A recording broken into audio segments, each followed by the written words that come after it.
J'ai audité mon mode de vie pour essayer de comprendre plusieurs choses. Pourquoi mes cheveux ont stagné pendant cette période, pourquoi je n'ai pas retenu plus la longueur, pourquoi j'ai perdu, j'ai eu de la casse, pourquoi j'ai perdu en volume par rapport à ce que j'avais il y a 3 ans ou encore.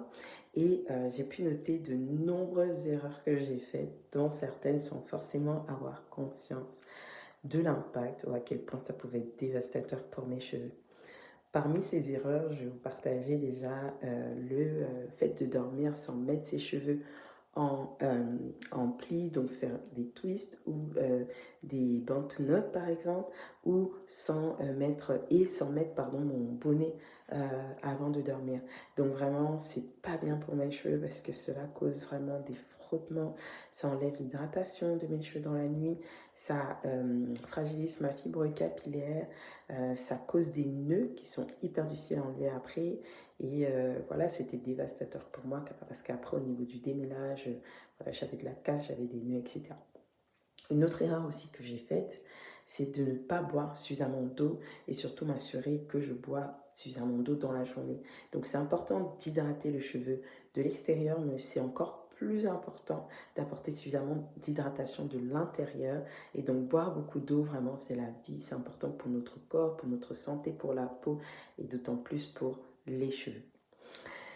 Deux grosses erreurs dont je prends vraiment conscience très récemment. La première, c'est l'impact du chlore sur mes cheveux. Donc moi, je vais à la piscine 1 à 2 fois dans la semaine. Et donc mes cheveux peuvent être très souvent en contact avec le chlore. Je ne peux pas forcément laver mes cheveux directement après la piscine parce que voilà, pour des raisons logistiques compliquées.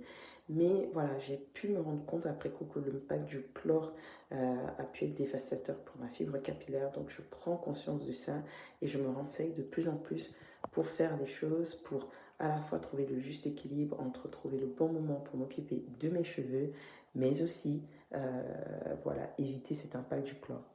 L'autre point que j'ai vraiment appris très récemment et pour lequel je suis en train de chercher des astuces, donc si vous connaissez des trucs en commentaire, dites-les moi s'il vous plaît, c'est à quel point le calcaire qu'on a dans l'eau du robinet de la maison peut être fort. Donc chez moi, on a constaté que l'eau était très très très très très calcaire et donc une eau qui est très dure, très calcaire peut causer vraiment des dégâts sur les cheveux. Donc j'ai pris conscience de cela et je suis en train de réfléchir pour mettre en place des astuces pour éviter que cela ne vienne impacter mes cheveux et plus généralement notre santé. Donc dites-moi en commentaire si ces erreurs vous les avez déjà faites ou alors s'il y a d'autres erreurs que vous identifiez dans votre quotidien et comment est-ce que vous avez celui-ci.